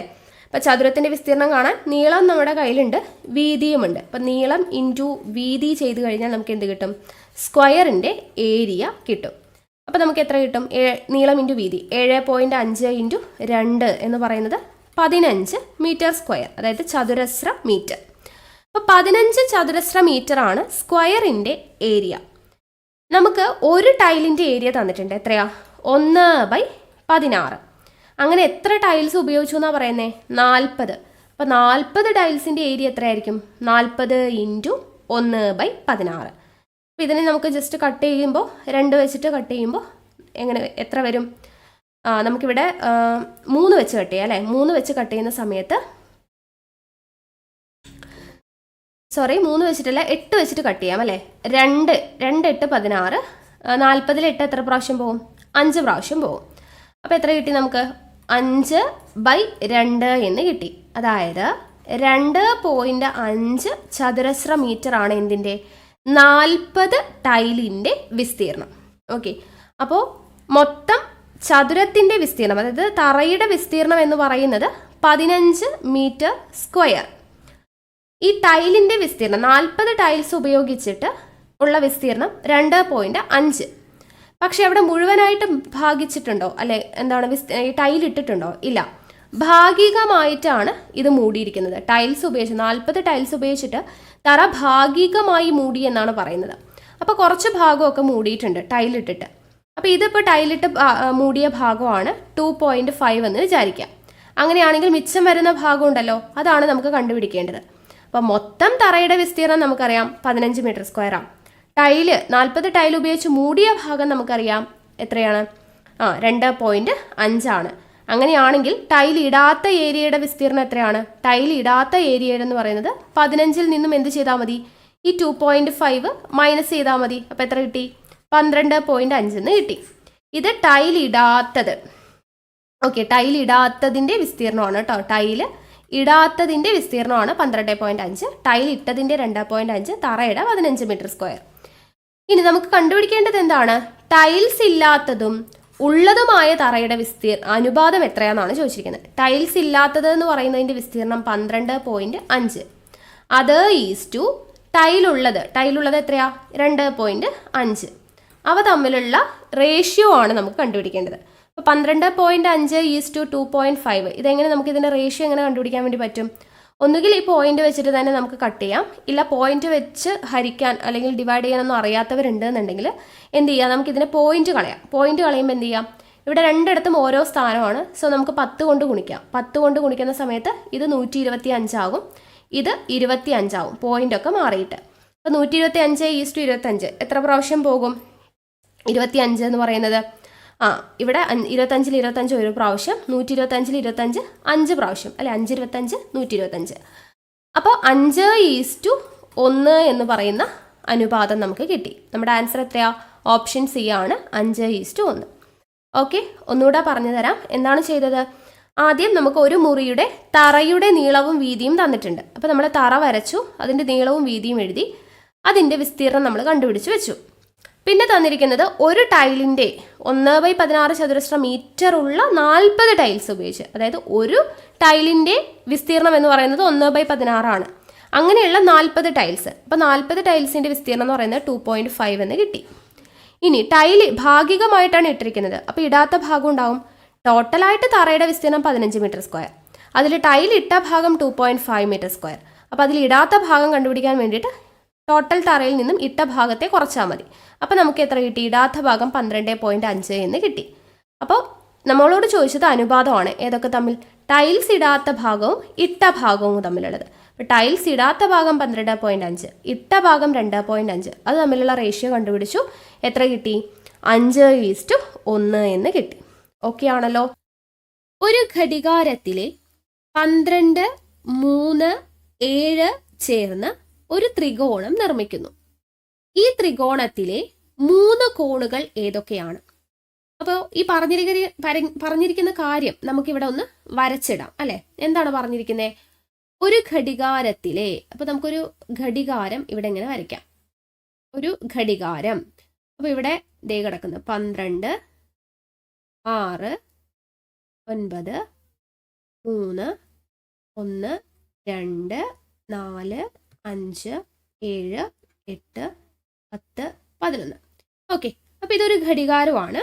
ഇതിൽ എന്താണ് പറഞ്ഞിരിക്കുന്നത്? 12, 3, 7 ചേർന്ന്. അപ്പോൾ ഏതൊക്കെയാ? 12, 3, 7. നമുക്കിവിടെ ഒന്ന് അടയാളപ്പെടുത്തി കൊടുക്കാം. നോക്കുക, 12 അല്ലേ, ഇത് 12, ദെൻ 3, ഇവിടെ 7 ഉണ്ട്. ഇത് 3ഉം കൂടെ ചേർത്ത് എന്തുണ്ടാക്കുവാണ്? ഒരു ത്രികോണം നിർമ്മിക്കുന്നു. അപ്പോൾ നമുക്ക് ആ ത്രികോണം ഒന്ന് വരയ്ക്കാം അല്ലെ. ഇത് ജോയിൻ ചെയ്ത് കഴിഞ്ഞാൽ നമുക്ക് എന്ത് കിട്ടും? ഒരു ത്രികോണം കിട്ടും. 12, 3, 7 ചേർത്ത് നമ്മളൊരു ത്രികോണം രൂപീകരിച്ചു അല്ലെ, ത്രികോണം നിർമ്മിച്ചു. എന്നിട്ട് എന്താണ് ചോദിച്ചിരിക്കുന്നത്? ഈ ത്രികോണത്തിലെ 3 കോണുകൾ ഏതൊക്കെയാണെന്നാണ് ചോദിച്ചിരിക്കുന്നത് അല്ലെ. അപ്പോൾ ഈ കോണും ഈ കോണും ഈ കോണും നമുക്ക് കണ്ടുപിടിക്കണം. അതാണ് നമ്മുടെ ടാസ്ക്. അപ്പോൾ ഇത് കണ്ടുപിടിക്കാനായിട്ട് വളരെ എളുപ്പത്തിൽ ഒരു വഴിയുണ്ട്. എങ്ങനെയാണ് കണ്ടുപിടിക്കുക? നമുക്കറിയാം, ഒരു ഘടികാരത്തിലെ ഓരോ സെഷൻ, അതായത് ഇപ്പോൾ 12-ൽ നിന്നും 1-ലേക്ക് ഇവിടെ വരുന്ന ആംഗിൾ എത്രയാ? 30 ഡിഗ്രിയാണ് അല്ലെ. ഇത് 30 ഡിഗ്രിയാ. ഇവിടെ 1-ൽ നിന്നും 2-ലേക്ക് 30 ഡിഗ്രി. അങ്ങനെ ഇങ്ങനെ ഓരോ സെക്ഷനും എന്താണ്? 30 ഡിഗ്രിയാണ്. നമ്മൾ പഠിച്ചിട്ടുള്ളതാണ് ക്ലോക്കിന്റെ ക്ലാസ്സിൽ അല്ലേ. അപ്പോൾ ഇവിടുത്തെ ആംഗിൾ കാണണമെന്നുണ്ടെങ്കിൽ നമ്മളിപ്പോൾ ആദ്യം കാണുന്നത് 12-ന്റെ ഇവിടുത്തെ ആംഗിൾ ആണ് കേട്ടോ. അപ്പോൾ ഈ ഒരു ആംഗിൾ കിട്ടാൻ വേണ്ടിയിട്ട് നമ്മൾ ചെയ്യേണ്ട കാര്യം, ഇതിന്റെ നേരെ ഓപ്പോസിറ്റ് കിടക്കുന്നവിടെ എത്ര പാർട്ട് ഉണ്ടെന്ന് നോക്കാം. നേരെ ഓപ്പോസിറ്റ്, 12-ന്റെ നേരെ ഓപ്പോസിറ്റ് ഈ ആംഗിൾ ആണ് കാണുന്നത്. അപ്പോൾ ഇതിന്റെ നേരെ ഓപ്പോസിറ്റ് എത്ര പാർട്ട് ഉണ്ടെന്ന് നോക്കാം. 30 ഡിഗ്രി വെച്ച് എത്ര പാർട്ട് ഉണ്ട്? ഇവിടെ നോക്കാം, 7-ൽ നിന്നും 6-ലോട്ട് ഒരു പാർട്ട്, 6-ൽ നിന്നും 5-ലോട്ട് ഒരു പാർട്ട്, 5-ൽ നിന്ന് 4-ലോട്ട് ഒരു പാർട്ട്, 4-ൽ നിന്ന് 3-ലോട്ട് ഒരു പാർട്ട്. ടോട്ടൽ എത്ര പാർട്ടായി? 4 പാർട്ടായി അല്ലേ. അപ്പം 4 പാർട്ടുണ്ട്. ഒരു പാർട്ട് 30 ഡിഗ്രി ആണ്. അപ്പം 4 പാർട്ട് എന്ന് പറയുമ്പോൾ 4 × 30 എത്രയാ? 120. അതിന്റെ പകുതി എടുക്കുക. 120-ന്റെ പകുതി എത്രയാ? 60 അല്ലേ. അപ്പൊ ഈ 60 ആയിരിക്കും ഇവിടുത്തെ ആംഗിൾ. അപ്പൊ നമുക്ക് ഒരു ആംഗിൾ കിട്ടി 60. അപ്പൊ 60 വരുന്ന 2 ഭാഗം നമുക്ക് ഇവിടെ എടുക്കാം. ഓക്കെ, അപ്പൊ ഇത് രണ്ടും ക്യാൻസൽ ആയിപ്പോയി. ഇനി അടുത്തത് എന്താണ്? അടുത്തൊരു ആംഗിൾ നമുക്ക് കണ്ടുപിടിക്കണം അല്ലെ. അടുത്തത് നമ്മൾ ഈ 3 ആണ് എടുത്തതെന്ന് വിചാരിക്കാം. ഇതേ പ്രോസസ്സ് തന്നെയാണ്. 3യുടെ നേരെ ഓപ്പോസിറ്റ് എത്ര പാർട്ട് ഉണ്ടെന്ന് നോക്കാം. എത്ര പാർട്ട് ഉണ്ട്? ദേ ഇവിടെ 1, 2, 3, 4, 5 പാർട്ടുണ്ട് അല്ലെ. ഇതിന് നേരെ ഓപ്പോസിറ്റ് എത്ര പാർട്ടുണ്ട്? 5 പാർട്ടുണ്ട്. അപ്പൊ 5 പാർട്ടുണ്ട്. ഒരു പാർട്ട് എത്രയാ? 30. സോ 5 × 30 എത്രയാ? 150. അപ്പൊ നമുക്ക് ആംഗിൾ കാണാൻ എന്ത് ചെയ്യണം? ഈ 150-ന്റെ പകുതി. 150-ന്റെ പകുതി എത്രയാ? 75. സോ നമ്മുടെ ആംഗിൾ എത്രയാണ്? 75. അപ്പൊ നമ്മുടെ ആൻസർ നമുക്ക് ഓപ്ഷൻസ് ഉള്ളതുകൊണ്ട് വേഗം കിട്ടും. 60, 75 ഉള്ള ഒറ്റ ഓപ്ഷനേ ഉള്ളൂ, ഓപ്ഷൻ ഡി ആണ്. ഓക്കെ, അപ്പൊ നമ്മുടെ ആൻസർ പെട്ടെന്ന് കിട്ടി. ഇനി അടുത്ത ആംഗിൾ കറക്റ്റ് തന്നെയാണോ? 45 ആണ് അല്ലേ വരുന്നത്. 60ഉം 75 കഴിഞ്ഞ് 45. അത് നമ്മളിപ്പോൾ ചെയ്തതുപോലെ ചെയ്യുവാണെങ്കിൽ കറക്റ്റ് ആണോ എന്നൊന്ന് ചെക്ക് ചെയ്ത് നോക്കാം. 7 അല്ലെ, ഇവിടെയാണ് ആംഗിൾ കാണേണ്ടത്. അതിന്റെ നേരെ ഓപ്പോസിറ്റ് എടുക്കുക. ഇവിടെ ഒരു പാർട്ട് ഉണ്ട്, ഇവിടെ ഒരു പാർട്ട് ഉണ്ട്, ഇവിടെ ഒരു പാർട്ട് ഉണ്ട്. അപ്പൊ 3 പാർട്ട്. 3 × 30 എത്രയാ? 90. 90ന്റെ പകുതി എത്രയാ? 45. കറക്റ്റ് അല്ലേ? അപ്പൊ നമ്മുടെ ആംഗിൾ എത്ര കിട്ടി? 45. അങ്ങനെ കണ്ടുപിടിക്കാം. ഇല്ലെങ്കിലോ 60ഉം 75ഉം കൂടെ കൂട്ടുക. അതിനുശേഷം എന്ത് ചെയ്യുക? ടോട്ടൽ ഒരു ത്രികോണത്തിന്റെ ആംഗിളുകൾ എത്ര വരണം? 3ഉം കൂടെ ചേർത്ത് 180 വരണം. 60, 75ഉം കൂടെ കൂട്ടിയിട്ട് 180ൽ നിന്നും അത് മൈനസ് ചെയ്ത് കഴിഞ്ഞാൽ നമുക്ക് എന്ത് കിട്ടും? 45 കിട്ടും. അപ്പൊ എങ്ങനെയാണെങ്കിലും നമുക്ക് അവസാനത്തെ ആംഗിൾ നമുക്ക് ഈസി ആയിട്ട് കണ്ടുപിടിക്കാം. ഓക്കെ, അപ്പൊ ഈ ഒരു രീതിക്കാണ് ഈ ഒരു ചോദ്യം ചെയ്യേണ്ടത്. ആദ്യം എന്താണ് ചെയ്തത്? നമ്മളൊരു ക്ലോക്ക് വരച്ചു, അതിലെ പാർട്ടുകൾ അടയാളപ്പെടുത്തി. അതിനുശേഷം നമുക്ക് 12, 3, 7 ചേർത്തിട്ടാണ് ഒരു ട്രയാങ്കിൾ വരയ്ക്കേണ്ടത്. അപ്പൊ നമ്മൾ ആ ട്രയാങ്കിൾ വരച്ചു. അതിനുശേഷം അവിടുത്തെ ഒരു ആംഗിൾ കാണാൻ എന്ത് ചെയ്തു? അതിന്റെ നേരെ ഓപ്പോസിറ്റ് വരുന്നത് എത്ര പാർട്ടാന്ന് നോക്കി. അപ്പൊ ഇവിടെ 4 പാർട്ടാണ്. 4 × 30. എങ്ങനെയാണ് 30 വന്നത്? ഒരു പാർട്ട് ഇവിടെ 6 to 7, ഇവിടെ എത്രയാണ്? 30 ഡിഗ്രിയാണ് ഇവിടുത്തെ ആംഗിൾ എന്ന് പറയുന്നത്. സോ 4 × 30 120. അതിനെ ഡിവൈഡഡ് ബൈ 2 ചെയ്യുമ്പോൾ 60. അതാണ് നമ്മുടെ ഇവിടുത്തെ ആംഗിൾ. അപ്പൊ അതുപോലെ നമുക്ക് ഓരോ ആംഗിൾ കണ്ടുപിടിക്കാം. അപ്പൊ ഇതുപോലെ ഏത് ചോദ്യം ചോദിച്ചാലും ഈ ഒരു രീതിക്ക് തന്നെ നിങ്ങൾ ചെയ്താൽ മതിയാവും. ഓക്കെ, ക്ലിയർ ആണല്ലോ? മനസ്സിലായില്ലേ? അപ്പൊ നമ്മുടെ ഉത്തരം എന്താ? ഓപ്ഷൻ ഡി ആണ്. 60, 45, 75 ആണ് ആൻസർ. ഓക്കെ, അടുത്ത ചോദ്യം നോക്കാം. എയുടെ 80% ബി. A+B എന്നത് സിയുടെ 60% എങ്കിൽ എ എന്നത് സിയുടെ എത്ര ശതമാനമാണ്? ഇതാണ് നമ്മുടെ ചോദ്യം. ഓക്കെ, വായിക്കുമ്പോൾ കുറച്ച് കൺഫ്യൂസിങ് ആണെന്ന് തോന്നും, പക്ഷെ കുഴപ്പമില്ല, നമുക്കൊന്ന് ശ്രദ്ധിച്ച് ചെയ്യാം. എയുടെ 80% ബി എന്നാണ് തന്നിരിക്കുന്നത് അല്ലേ? അപ്പൊ എയുടെ 80% ബി എന്ന് പറയുമ്പോൾ നമുക്ക് എ എത്രയായിട്ട് എടുക്കാം? എ എന്ന് പറയുന്നത് 100 ആയിട്ട് എടുക്കാം. കാരണം ബാക്കിയുള്ളതെല്ലാം ഇനി എ വെച്ചിട്ടാണ് നമ്മളിവിടെ കണക്ട് ചെയ്യുന്നത്. അപ്പൊ എ 100 ആണ് എന്ന് വിചാരിക്കാം. ഓക്കെ, അപ്പൊ എ എന്ന് പറയുന്നത് 100 ആണെങ്കിൽ എയുടെ 80% ബി അല്ലെ? അപ്പൊ ബി എത്രയായിരിക്കും? എയുടെ 80%, അതായത് 100ന്റെ 80% എന്ന് പറയുമ്പോൾ 80 ആണ് ബി. ബി എന്ന് പറയുന്നത് 80 ആണ്. കിട്ടി. ഇനി ഇവിടെ എന്താണ് പറയുന്നത്? A+B എന്നത് സിയുടെ 60% അല്ലെ? എന്താണ് പറഞ്ഞത്? A+B എന്നത്, അപ്പൊ A+B എന്ന് പറയുമ്പോൾ എ എത്രയാ? 100 പ്ലസ് ബി എത്രയാ? 80. ഇതെന്ന് പറയുന്നത് എത്രയാന്ന് പറഞ്ഞിരിക്കുന്നേ? സിയുടെ 60%. സിയുടെ 60% എന്ന് പറയുമ്പോൾ ഇൻറ്റു 60/100 അല്ലെ? സിയുടെ 60%. മനസ്സിലായല്ലോ? നമുക്ക് തന്നിരിക്കുന്ന കാര്യം അതുപോലെ എഴുതുവാണ് നമ്മൾ. എയുടെ 80% ബി. അപ്പൊ എ 100 ആണെങ്കിൽ ബി എത്രയാ? 80. ഇനി A+B എന്നത്, അതായത് 100 + 80 എന്നത് സിയുടെ 60% എന്ന് പറയുമ്പോൾ സി ഇൻറ്റു 60/100 എഴുതി വെച്ചു. അപ്പോ 100 + 80 എത്രയാ? 180 സമം സി ഇൻറ്റു 60/100 എന്ന് കിട്ടി. ഇതിൽ നിന്ന് നമുക്ക് സിയുടെ വാല്യൂ കണ്ടുപിടിക്കാം അല്ലെ? അപ്പൊ നമുക്ക് എന്ത് ചെയ്യാം? അപ്പൊ ഇവിടെ നമുക്ക് കിട്ടിയത് സി ഇൻറ്റു 60/100 സമം 180 എന്നാണ് കിട്ടിയത്. ഇവിടെ സി നമ്മൾ കണ്ടുപിടിക്കണമെങ്കിൽ സീനെ എന്ത് ചെയ്യാം? ഇവിടെ തന്നെ നിർത്തുക. ഈ 180 ഇവിടെ തന്നെയുണ്ട്. 60/100 എന്നുള്ളത് സമത്തിന്റെ അപ്പുറത്തോട്ട് പോകുമ്പോൾ എന്ത് സംഭവിക്കും? നമുക്കറിയാം, ഇൻറ്റു 100/60 ആയിട്ട് മാറും അല്ലെ? തല തിരിഞ്ഞു പോകും. ഓക്കെ, അപ്പൊ 180 ഇൻറ്റു 60/100 എന്നുള്ളത് സമത്തിന്റെ അപ്പുറത്തോട്ട് പോകുമ്പോൾ 100/60 ആയിട്ട് മാറും. ഇനി എന്ത് ചെയ്യാം? നമുക്കിതിനെ ക്യാൻസൽ ചെയ്യാനുള്ളതൊക്കെ ക്യാൻസൽ ചെയ്യാം അല്ലെ? അപ്പൊ ഇവിടെ 0 പോയി, ഇവിടെയും 0 പോയി, രണ്ടിടത്തും കട്ട് ചെയ്തു. പിന്നെ 6ൽ 6 ഒരു പ്രാവശ്യം, 18ൽ 6 എത്ര പ്രാവശ്യം? 3 പ്രാവശ്യം പോകും. 3 × 100 എത്രയാ? 300. അപ്പൊ സി എന്ന് പറയുന്നത് നമുക്ക് എത്ര കിട്ടി? 300 എന്ന് കിട്ടി. സി കണ്ടുപിടിച്ചത് എങ്ങനെയാന്ന് മനസ്സിലായല്ലോ? നമുക്ക് തന്നിരിക്കുന്ന കാര്യങ്ങൾ നമ്മൾ എഴുതി അല്ലെ? എ എന്ന് പറയുന്നത് എയുടെ 80% ബി. അപ്പൊ എ 100 ആണെങ്കിൽ ബി 80 ആണ്. A+B എന്നത് സിയുടെ 60% എന്ന് പറഞ്ഞപ്പോൾ 100 + 80 സമം സി ഇൻറ്റു 60/100 ചെയ്തു. നമ്മളത് ക്യാൻസൽ ചെയ്തപ്പോൾ നമുക്ക് സി എത്ര കിട്ടി? 300 എന്ന് കിട്ടി. അപ്പൊ സി ഈസ് ഈക്വൽ ടു 300. ഇനി നമുക്ക് എന്താണ് ചോദിച്ചിരിക്കുന്നത്? എങ്കിൽ എ എന്നത് സിയുടെ എത്ര ശതമാനമാണ്? എ എന്ന് പറഞ്ഞ എത്ര? 100 ആണ് അല്ലെ? അപ്പോ എ എന്നത് 100 എന്നത് സിയുടെ എന്ന് പറയുമ്പോൾ സി എത്രയാ 300. സിയുടെ എത്ര ശതമാനമാണ്? ഓക്കെ ആണല്ലോ. എ എന്നത് സിയുടെ എത്ര ശതമാനമാണ് എന്ന് നമ്മൾ ആ പറഞ്ഞ രീതിക്ക് എഴുതി. ഓക്കെ, അപ്പൊ നമുക്ക് എന്ത് ചെയ്യാം? ആൻസറിലോട്ട് എത്താം. ഇത്രയല്ലേ ഉള്ളൂ. ഇവിടെ 0 കട്ട് ചെയ്ത് പോയി 100/3 എന്ന് വന്നു അല്ലെ. 100/3 നമുക്ക് ചെയ്യുമ്പോൾ നമുക്കറിയാം, ഹരിച്ചു നോക്കാൻ വേണമെങ്കിൽ ഈസിയാണ് അല്ലെ. ഒരു 3 3 9 1 വരും, പിന്നെ 0 ഇടാം, വീണ്ടും 3 9 വരും. ദെൻ അപ്പൊ നമുക്ക് എങ്ങനെ കിട്ടി? 33 1/3 എന്ന് വരും അല്ലെ. ഇതിന് നമുക്ക് വിഷമ ഭിന്നത്തിലാക്കി എഴുതാൻ അറിയാലോ. 33 നമ്മൾ എഴുതി. ദെൻ എന്ത് ചെയ്യുക? ബാലൻസ് വരുന്നത് മുകളിൽ എഴുതി, ഇവിടെ എഴുതി. അപ്പൊ 33 1/3 എന്നുള്ളത് കിട്ടി. നമ്മുടെ ആൻസർ എന്താ? ഓപ്ഷൻ സി ആണ്. ക്ലിയർ ആയല്ലോ? ഇത്രയേ ഉള്ളൂ. മനസ്സിലായെന്ന് വിശ്വസിക്കുന്നു കേട്ടോ. അപ്പൊ എയുടെ 80% ബി. അപ്പൊ എ എന്ന് പറയുന്നത് 100 ആണ്. അപ്പൊ ബി എത്രയാ? 80 ആയിരിക്കും. എ പ്ലസ് ബി എന്നത് സിയുടെ 60% അത് മനസ്സിലായല്ലോ. അപ്പൊ എ പ്ലസ് ബി എന്ന് പറയുമ്പോൾ 100 + 80 = സി × 60/100 എഴുതി. അവിടെ നിന്ന് നമ്മൾ സി കണ്ടുപിടിച്ചു, 300 എന്ന് കിട്ടി. ദെൻ അതിനുശേഷം എന്താ? എ എന്നത് സിയുടെ എത്ര ശതമാനം? അപ്പൊ എ എന്നത് സിയുടെ എത്ര ശതമാനമാണ് ചെയ്തപ്പോൾ നമുക്ക് 100/3 എന്ന് കിട്ടി. അത് എത്രയാ? 33 1/3. ഓക്കെ ആണല്ലോ. അടുത്ത ചോദ്യത്തിലോട്ട് പോവാണേ. അടുത്ത ചോദ്യം നോക്കുക. ഇവിടെ ചോദ്യത്തിൽ ചെറിയൊരു കൺഫ്യൂഷൻ ഉണ്ട് കേട്ടോ.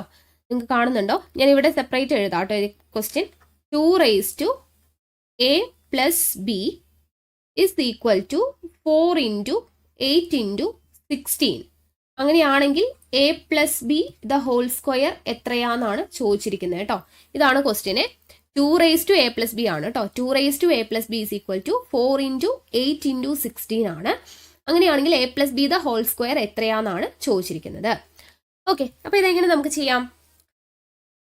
ഇവിടെ നമുക്കിങ്ങനെ കൃത്യംഗം അല്ലെ, എക്സ്പോണന്റ് ആയിട്ട് വരുന്ന സമയത്ത് അതിന്റെ ബേസ് എല്ലാം സെയിം ആണെങ്കിലാണ് നമുക്ക് എന്ത് ചെയ്യാൻ പറ്റുക? പ്രോബ്ലംസ് പെട്ടെന്ന് സോൾവ് ചെയ്യാൻ പറ്റുക അല്ലെ. ബേസ് നമ്മൾ എന്ത് ചെയ്യണം? സെയിം ആക്കണം. അങ്ങനെയാണ് നമ്മൾ എക്സ്പോണൻസിന്റെ ക്ലാസ് ചെയ്തിട്ടുള്ളതാണ് അല്ലെ. അവിടെ നമ്മൾ പഠിച്ചിട്ടുണ്ട്. ബേസ് ഒരുപോലെ ആണെങ്കിലാണ് നമുക്ക് ഈ പ്രോബ്ലംസ് ഒക്കെ പെട്ടെന്ന് സോൾവ് ചെയ്യാൻ പറ്റും. അപ്പൊ നമ്മൾ എന്ത് ചെയ്യാം? ബേസിനെ ഒരുപോലെ ആക്കാം. അപ്പൊ ബേസിനെ ഒരുപോലെ ആക്കണമെങ്കിൽ ഇവിടെ 2 a + b ആണ്. അപ്പൊ ഇവിടെ തന്നിരിക്കുന്നതിനെല്ലാം 2 എന്ന് പറയുന്ന ഫോമിലോട്ട് നമുക്ക് എഴുതാം അല്ലെ. അപ്പൊ എങ്ങനെ എഴുതാം? 2 a + b = 4. 4നെ എങ്ങനെയാണ് 2ന്റെ പവർ ആക്കിയിട്ട് എഴുതാം? 2² ആണ് 4 അല്ലെ. അപ്പൊ 2 എന്ന് എഴുതി. ഇൻറ്റു 8 എന്ന് പറയുന്നത് എന്താ? 2ന്റെ ക്യൂബ് അല്ലേ 8. 2 × 2 4, 4 × 2 8 വരും. അപ്പൊ 2⁻³ ആണ് 8 എന്ന് പറയുന്നത്. ഇൻറ്റു 16 എന്ന് പറയുന്നത് എത്രയാണ്? 2⁻4 ആണ് അല്ലെ. 2 × 2 4, 4 × 2 8, 8 × 2 16. അപ്പോൾ 2:2 4, 2:3 8, 2:8 എത്രയാ? സോറി 2:4 16. അപ്പോൾ ഇങ്ങനെ നമ്മൾ എഴുതി, സെയിം ബേസ് ആക്കിയിട്ട് എഴുതി. ഇത് മനസ്സിലായല്ലോ? ഇതിൽ വാല്യൂവിൽ ചേഞ്ച് ഒന്നും വരുത്തിയിട്ടില്ല. നമ്മൾ 2ന്റെ പവർ ആക്കിയിട്ട് ഇതിനെ എഴുതി, 4നെയും 8നെയും 16നെയും. ഇപ്പൊ ഇവിടെ എന്ത് സംഭവിച്ചു? ബേസ് എല്ലാം സെയിം ആയി അല്ലെ. എല്ലായിടത്തും എന്താ?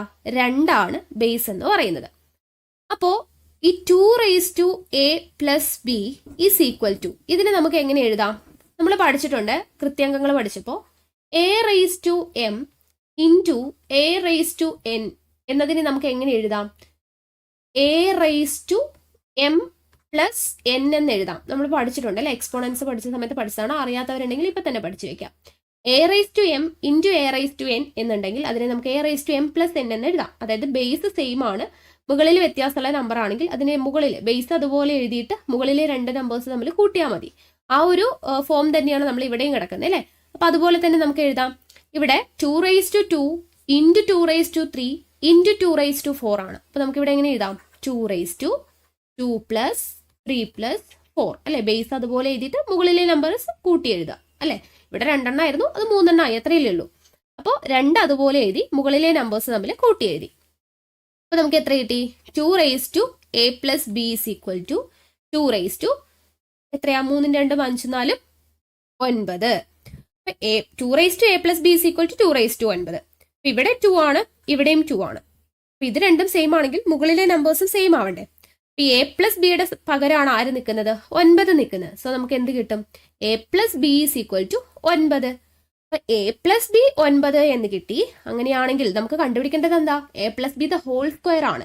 A+B 9 ആണ്. അപ്പോൾ A+Bയുടെ സ്ക്വയർ എന്ന് പറയുന്നത് എത്രയായിരിക്കും? 9ന്റെ സ്ക്വയർ ആയിരിക്കും. സോ 81 നമ്മുടെ ആൻസർ ആയിട്ട് വരിക. Option A. വളരെ ഈസി ആണ് അല്ലേ? അപ്പോൾ ഇത് എഴുതുമ്പോൾ എക്സ്പോണൻസിന്റെ കേസിൽ വരുമ്പോൾ നമ്മൾ എപ്പോഴും എന്ത് ചെയ്യുക? ബേസ് സെയിം ആക്കിയിട്ട് മാറ്റുക. ഇപ്പോൾ 2a+b = 4 × 8 × 16 ആണ് തന്നിരിക്കുന്നത്. അപ്പോൾ 2a+b എന്ന് പറയുന്ന ഫോമിൽ ആയതുകൊണ്ട് നമ്മൾ ഈ 4നെയും 8നെയും 16നെയും ഒക്കെ എന്ത് ചെയ്തു? 2യുടെ പവർ ആയിട്ട് എഴുതി അല്ലെ, 2ന്റെ പവർ ആക്കിയിട്ട് എഴുതി. അതിനുശേഷം എന്ത് ചെയ്തു? അവിടെ a⁻m × a⁻n എന്ന് പറയുന്ന ആ ഒരു ഫോം, ആ ഒരു ഇക്വേഷൻ അതിൽ അപ്ലൈ ചെയ്തപ്പോൾ a⁻m + n എന്ന് പറയുന്ന ഒരു ഫോമിലോട്ട് മാറി. സോ 2 + 3 + 4 എന്നായി മാറി. സോ 2a+b = 2/9 എന്ന് കിട്ടി. അങ്ങനെയാകുമ്പോൾ a+b = 9 ആണ്. So a+b² = 9². 81 എന്ന് നമുക്ക് ആൻസർ കിട്ടി. ക്ലിയർ ആയെന്ന് വിശ്വസിക്കുന്നു. ഓക്കെ, അടുത്ത ചോദ്യം നോക്കാം. ഒരു ക്ലാസ്സിലെ ആൺകുട്ടികളുടെ മാത്രം ശരാശരി മാർക്ക് 85. ആൺകുട്ടികളുടെ മാത്രം ശരാശരി മാർക്ക് 85, പെൺകുട്ടികളുടെ മാത്രം ശരാശരി മാർക്ക് 60. ആ ക്ലാസ്സിലെ മുഴുവൻ ശരാശരി മാർക്ക് 75 ആയാൽ പെൺകുട്ടികളുടെ ആകെ എണ്ണം എത്ര ശതമാനമാണ്? നമുക്ക് തന്നിരിക്കുന്ന കാര്യങ്ങളൊന്ന് എഴുതിയിടാം അല്ലെ. ഒരു ക്ലാസ്സിലെ ആൺകുട്ടികളുടെ മാത്രം ശരാശരി മാർക്ക് 85 എന്ന് തന്നിട്ടുണ്ട്. അപ്പൊ ആൺകുട്ടികൾ എന്ന് പറയുമ്പോൾ ബോയ്സിന്റെ ശരാശരി എത്രയാണ്? 85 എന്ന് തന്നിട്ടുണ്ട്. പെൺകുട്ടികളുടെ ഗേൾസിന്റെ മാത്രം ശരാശരി എത്രയാണ്? 60 എന്ന് തന്നിട്ടുണ്ട്. ഇനി ആ ക്ലാസ്സിലെ മുഴുവൻ ശരാശരി, അതായത് ടോട്ടൽ എന്ന് പറയുന്നത് എത്രയാ? ടോട്ടൽ ശരാശരി എന്ന് പറയുന്നത് 75 ആണ്. ഇതിൽ മൊത്തത്തിൽ ചേർത്തിട്ട് നോക്കുമ്പോൾ 75 ആണ് ശരാശരി വരുന്നത്, 75. അങ്ങനെയാണെങ്കിൽ പെൺകുട്ടികളുടെ ആകെ എണ്ണം എത്ര ശതമാനമാണെന്നാണ് കണ്ടുപിടിക്കേണ്ടത്. അപ്പൊ ഇത് നമുക്ക് വളരെ ഈസി ആയിട്ട് ചെയ്യാൻ പറ്റുന്ന ഒരു പ്രോബ്ലം ആണ്. ഇവിടെ നമുക്ക് ബോയ്സിന്റെ മാത്രം ശരാശരിയും ഗേൾസിന്റെ മാത്രം ശരാശരിയും ടോട്ടൽ ശരാശരിയും തന്നിട്ടുണ്ട്, മുഴുവൻ ശരാശരിയും തന്നിട്ടുണ്ട്. അങ്ങനെയാണെങ്കിൽ ഇവിടെ നമുക്ക് ഇവർ തമ്മിലുള്ള റേഷ്യോ കണ്ടുപിടിക്കാം. എങ്ങനെയാണ്? ബോയ്സിന്റെ ഈ ശരാശരിയും ഈ ടോട്ടൽ മുഴുവൻ ശരാശരിയും തമ്മിലുള്ള ഡിഫറൻസ് എടുത്തു കഴിഞ്ഞാൽ നമുക്ക് എത്ര കിട്ടും? 85 - 75 എടുത്തു കഴിഞ്ഞാൽ നമുക്ക് എത്ര കിട്ടും? ഇതിന്റെ ഡിഫറൻസ് ആണ് നമുക്ക് എടുക്കേണ്ടത്. ഇവിടെ 85 - 75 എന്ന് പറയുന്നത് 10 ആണ്. അതിവിടെ എഴുതി. ഇനി 60 75 തമ്മിലുള്ള വ്യത്യാസം എത്രയാ? അത് നമ്മൾ ഇവിടെ എഴുതാം, 15. ഓക്കെ, ഇതിന്റെ ഡിഫറൻസ് എടുക്കുക കേട്ടോ.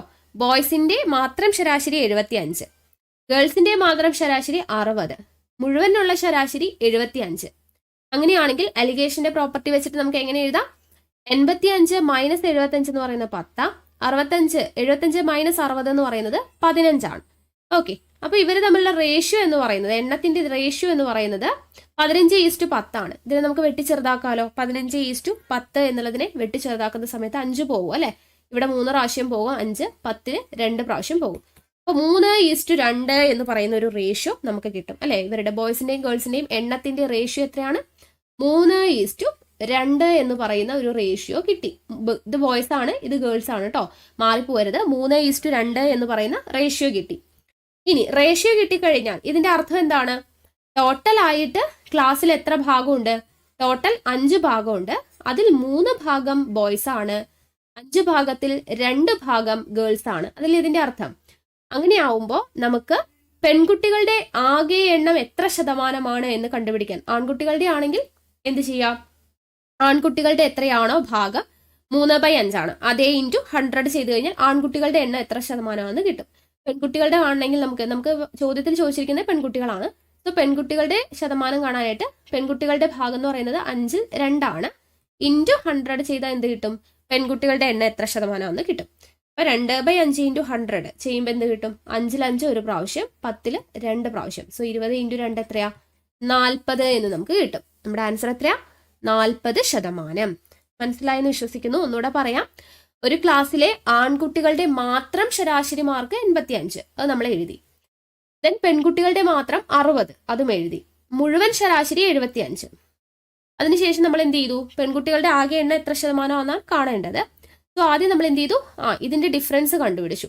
85 - 75 10, ദെൻ 60 75, അത് തമ്മിലുള്ള ഡിഫറൻസ് 15. അപ്പൊ അങ്ങനെ ചെയ്യുമ്പോൾ നമുക്ക് എന്ത് കിട്ടും? ബോയ്സിന്റെയും ഗേൾസിന്റെയും എണ്ണം തമ്മിലുള്ള റേഷ്യോ കിട്ടും. അപ്പൊ നമ്മളത് വെട്ടിച്ചെറുതാക്കിയപ്പോൾ 3:2 എന്ന് പറയുന്ന റേഷ്യോ കിട്ടി.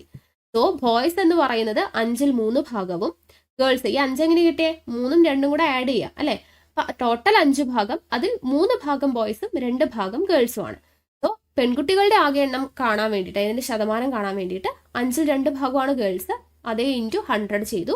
നമ്മുടെ ആൻസർ എത്ര കിട്ടി? 40 എന്ന് കിട്ടി. ഓക്കെ ആണല്ലോ. അടുത്ത ചോദ്യം നോക്കാം. ഒരു സമാന്തര ശ്രേണിയുടെ 18ാം പദവും 14ാം പദവും തമ്മിലുള്ള വ്യത്യാസം 32 ആയാൽ ആ ശ്രേണിയുടെ പൊതുവ്യത്യാസം എത്രയാണ്? തന്നിരിക്കുന്ന എന്താണ്? ഇത് 2 രീതിയിൽ ചെയ്യാം. ഞാൻ സാധാരണ രീതിയിൽ എങ്ങനെയാണ് ചെയ്യുന്നത് എന്ന് കാണിക്കാം, ഒരു എളുപ്പ വഴിയിൽ ചെയ്യുന്നത് എങ്ങനെയാണെന്ന് കാണിക്കാം. 2 രീതിയിലും ചെയ്യാം. ഒരു സമാന്തര ശ്രേണിയുടെ 18ാം പദവും തന്നിരിക്കുന്നത് 18ാം പദവും 14ാം പദവും തമ്മിലുള്ള വ്യത്യാസമാണ് പറഞ്ഞിരിക്കുന്നത്. അപ്പൊ 18ാം പദം മൈനസ് 14ാം പദം അല്ലെ, ഏതല്ലേ വ്യത്യാസം എന്ന് പറഞ്ഞു കഴിഞ്ഞാൽ 18ാം പദം മൈനസ് 14ാം പദം ചെയ്തു കഴിഞ്ഞാൽ നമുക്ക് എന്ത് കിട്ടും? 32 കിട്ടും എന്നാണ് പറഞ്ഞിരിക്കുന്നത്. അങ്ങനെയാണെങ്കിൽ ആ ശ്രേണിയുടെ പൊതുവ്യത്യാസം എന്ന് പറഞ്ഞാൽ എന്താ? ഡി ആണ് നമുക്ക് കണ്ടുപിടിക്കേണ്ടത്. ഓക്കെ, ചോദ്യം ക്ലിയർ ആയല്ലോ. അപ്പോൾ ഈ ഒരു ഇക്വേഷനിൽ നമുക്ക് 2 രീതിയിൽ ചെയ്യാം. ആദ്യം നമുക്ക് നോക്കാം. 18ാം പദം എന്ന് പറഞ്ഞാൽ എത്രയാണ്? എ പ്ലസ് 17d ആണ് 18ാം പദം അല്ലെ. നമ്മൾ n-ാം പദം സമാന്തര ശ്രേണിയുടെ വീഡിയോസ് ഒക്കെ ചെയ്തിട്ടുള്ളതാണ്, പഠിച്ചിട്ടുള്ളതാണ്. അപ്പൊ 18ാം പദം എന്ന് പറയുന്നത്, n-ാം പദം എന്ന് പറയുന്നത് എന്താണ്? A plus n minus 1 into D ആണ്. അപ്പൊ 18ാം പദം എന്ന് പറയുമ്പോൾ a plus 18 minus 1 into D, അതായത് എ പ്ലസ് 17d അങ്ങനെയാണ് വരുന്നത് അല്ലെ. അപ്പൊ എ പ്ലസ് 17d മൈനസ് 14ാം പദം എന്ന് പറയുമ്പോൾ a plus 13d is equal to 32 എന്നാണ് നമ്മൾ ഈ പറഞ്ഞിരിക്കുന്ന കാര്യം എഴുതി വെക്കുമ്പോൾ നമുക്ക് കിട്ടുന്ന ഇക്വേഷൻ. ഇനി നമുക്ക് ഇതിനെ സോൾവ് ചെയ്ത് കഴിഞ്ഞാൽ നമുക്ക് ഡി കണ്ടുപിടിക്കാം. എങ്ങനെയാണ് സോൾവ് ചെയ്യാം? എ പ്ലസ് 17d അതുപോലെ എഴുതി. ഇനി ഈ മൈനസിനെ നമ്മൾ പുറത്തെടുത്തു കഴിഞ്ഞാൽ മൈനസ് ഈ എ മൈനസ് ആവും, പ്ലസ് എന്ന് പറയുന്ന മൈനസ് 13d ആകും, ഈസ് ഈക്വൽ ടു 32. ഓക്കെ എന്ന് വന്നു. ഇനി ഇവിടെ പ്ലസ് എ ആണ്, ഇവിടെ മൈനസ് എ ആണ്, സോ അത് വെട്ടിപ്പോകും. പ്ലസ് 17d മൈനസ് 13d, 17ൽ നിന്നും 13 പോയി കഴിഞ്ഞാൽ എത്രയാ? 4.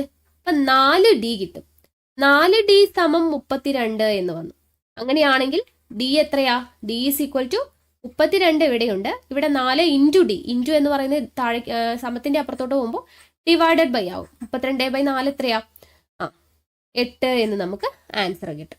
ഓക്കെ, ഇതാണ് ഒരു വഴി. ഇത് സാധാരണ നമുക്ക് രീതിയിൽ ചെയ്യേണ്ട വഴി. എ പ്ലസ് 18ാം പദം എന്ന് പറയുമ്പോൾ എ പ്ലസ് 17d, 14ാം പദം എന്ന് പറയുമ്പോൾ എ പ്ലസ് 13d, അവ തമ്മിലുള്ള വ്യത്യാസം എന്ന് പറയുമ്പോൾ a plus 17d minus A plus 13d സമം അത് എത്ര വ്യത്യാസം? 32 എന്ന് തന്നിട്ടുണ്ട്. അതിൽ നമ്മൾ ബ്രാക്കറ്റ് ഒക്കെ മാറ്റിയപ്പോൾ a plus 17d minus a minus 13d എന്ന് കിട്ടി. അത് നമ്മൾ ക്യാൻസൽ ചെയ്തപ്പോൾ നമുക്ക് 4d ഈസ് ഈക്വൽ ടു 32 എന്ന് കിട്ടി. അങ്ങനെ ആകുമ്പോൾ d is equal to 32/4 8. Clear ആയല്ലോ? ഇല്ലെങ്കിൽ ഇത് പെട്ടെന്ന് കണ്ടുപിടിക്കാനുള്ള വഴി എന്താ? 18ാം പദവും 14ാം പദവും തമ്മിലുള്ള വ്യത്യാസം എന്നാണ് പറഞ്ഞിരിക്കുന്നത്. അപ്പൊ ഈ 14ാം പദമാണ് ആദ്യം വരുന്നത് അല്ലെ. അപ്പൊ 14ാം പദം എന്ന് പറയുന്നതിൽ നിന്നും 18ാം പദത്തിലോട്ട് എത്തണമെങ്കിൽ ഇവിടെ എത്ര പ്രാവശ്യം പൊതുവ്യത്യാസം കൂട്ടണം? 14 18 ആവണമെങ്കിൽ ഇവിടെ 15 16 17 പിന്നെയാണ് എന്ത്? 18 വരുന്നത് അല്ലെ. അപ്പൊ 14ന്റെ കൂടെ ഇവിടെ എത്ര പ്രാവശ്യം കൂട്ടണം? 14 കഴിഞ്ഞ് 15 16 17 18 അല്ലെ. 15 16 17 18 അങ്ങനെയാണ് എത്തുന്നത്. അപ്പൊ ഇവിടെ 4 പ്രാവശ്യം പൊതുവ്യത്യാസം കൂട്ടണം അല്ലെ. ഇവിടെ ഒന്ന് കൂട്ടണം, ഇവിടെ ഒന്ന് കൂട്ടണം, ഇവിടെ ഒന്ന് കൂട്ടണം, ഇവിടെ ഒന്ന് കൂട്ടണം. പൊതുവ്യത്യാസം എങ്ങനെ കണ്ടുപിടിക്കുന്നതെന്ന് മനസ്സിലായില്ലേ?